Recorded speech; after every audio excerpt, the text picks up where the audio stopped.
ଜୟ ଜଗନ୍ନାଥ। ଶୁଭ ସକାଳ ଦର୍ଶକ ବନ୍ଧୁ। ଚାଲନ୍ତୁ ଆଜି ଦିନର କିଛି ଗୁରୁତ୍ୱପୂର୍ଣ୍ଣ ଖବର ଉପରେ ନଜର ପକାଇବା।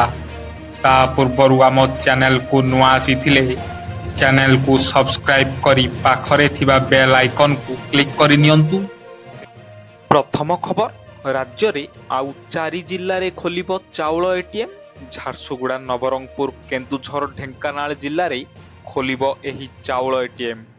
ରାଜ୍ୟର ପ୍ରଥମ ଚାଉଳ ଏଟିଏମ୍ ଭୁବନେଶ୍ୱର ମଞ୍ଚେଶ୍ୱରରେ ଖୋଲିଥିଲା। 2024 ଜୁଲାଇରୁ ଏପର୍ଯ୍ୟନ୍ତ 20,217 ଜଣ ଚାଉଳ ଉଠାଇଛନ୍ତି।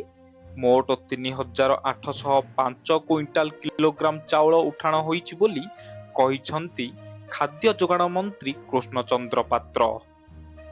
ପରବର୍ତ୍ତୀ ଖବର, ଗ୍ୟାସ୍ ପରେ ଏବେ ଔଷଧ ଉପରେ ପଡ଼ିଲା ଯୁଦ୍ଧର ପ୍ରଭାବ, ବଢ଼ିବ ଔଷଧର ଦାମ।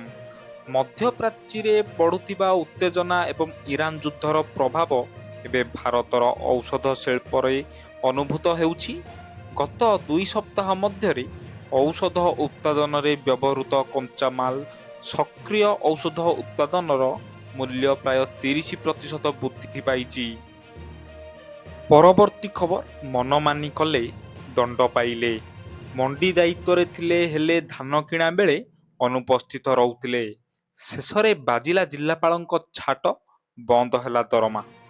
ଜଗତସିଂହପୁର ଜିଲ୍ଲାରେ ଥିବା 69 ମଣ୍ଡିର ନୋଡାଲ ଅଫିସରଙ୍କ ମାର୍ଚ୍ଚ ମାସ ଦରମା ବନ୍ଦ କରିଛନ୍ତି ଜିଲ୍ଲାପାଳ। ପରବର୍ତ୍ତୀ ଖବର, ମୋବାଇଲ ରିଚାର୍ଜକୁ ନେଇ ସଂସଦ ହୁଲସ୍ତୁଲ। ମୋବାଇଲ ରିଚାର୍ଜକୁ ନେଇ ପୁଣି ବିବାଦ ସୃଷ୍ଟି ହୋଇଛି।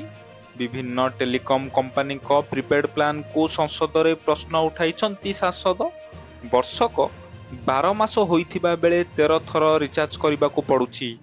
ସେହିଭଳି ଗୋଟିଏ ମାସ 30 ଦିନ ହୋଇଥିବା ବେଳେ ରିଚାର୍ଜର ବୈଧତା 28 ଦିନ ରହୁଛି। ରିଚାର୍ଜ ପ୍ଲାନର ବୈଧତା ସରୁ ସରୁ ବନ୍ଦ ହୋଇଯାଉଛି ଇନକମିଂ କଲ।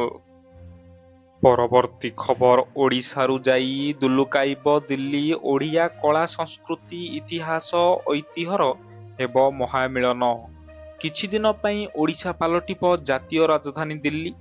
ଏକାଠି ହେବ ଲକ୍ଷ ଲକ୍ଷ ଓଡ଼ିଆ। ଓଡ଼ିଶାର ନାଚଗୀତ, ଲୋକକଳା, ବାଦ୍ୟଯନ୍ତ୍ରରେ କମ୍ପି ଉଠିବ ଭାରତର ହୃଦୟ।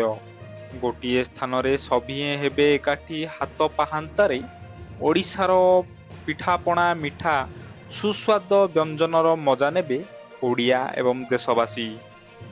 ପରବର୍ତ୍ତୀ ଖବର, ଭାରତ ଆସୁଥିଲା ଜାହାଜ, ଆକ୍ରମଣ କଲା ଇରାନ। ଇରାନ ଇସ୍ରାଏଲ ଯୁଦ୍ଧ ଦିନକୁ ଦିନ ଆହୁରି ଚରମ ସ୍ଥିତିରେ ପହଞ୍ଚୁଛି। ହୁର୍ମଜ ପ୍ରଣାଳୀ ଦେଇ ଭାରତକୁ ଯାଉଥିବା ଜାହାଜ ଉପରେ କୌଣସି କଟକଣା ନଥିବା ଇରାନ କହୁଛି। ହେଲେ ଯୁଦ୍ଧ ଭିତରେ ବୁଧବାର ହୁର୍ମଜ ପ୍ରଣାଳୀ ଦେଇ ଭାରତ ଆସୁଥିବା ଥାଇଲାଣ୍ଡର ଏକ କାର୍ଗୋ ଉପରେ ଆଟାକ କରିଛି ଇରାନ। ଏନେଇ ଥାଇଲାଣ୍ଡ ନୌସେନା ସୂଚନା ଦେବା ସହ ଜାରି କରିଛି ଜାହାଜର ଫଟୋ। ପରବର୍ତ୍ତୀ ଖବର, ମନ୍ଦିରରେ ଅଣ-ହିନ୍ଦୁଙ୍କ ପ୍ରବେଶ ଉପରେ ଲାଗିଲା ରୋକ। ବଦ୍ରିନାଥ, କେଦାରନାଥ ମନ୍ଦିର କମିଟି ବଜେଟ୍ ବୈଠକରେ ନିଆଯାଇଛି ବଡ଼ ନିଷ୍ପତ୍ତି। ଏହି ବୈଠକରେ ନିଆଯାଇଥିବା ନିଷ୍ପତ୍ତି ଅନୁସାରେ ଉତ୍ତରାଖଣ୍ଡର 4 ଧାମ ମଧ୍ୟରୁ କେଦାରନାଥ ଏବଂ ବଦ୍ରିନାଥ ଠାରେ ଏବେ ଅଣ-ହିନ୍ଦୁଙ୍କ ପ୍ରବେଶ ଉପରେ ଲାଗିବ ରୋକ। ବୈଠକରେ କମିଟି ଅଧୀନରେ ରହିଥିବା 46 ମନ୍ଦିର ପାଇଁ ଆଗତ ହୋଇଛି ବଜେଟ୍।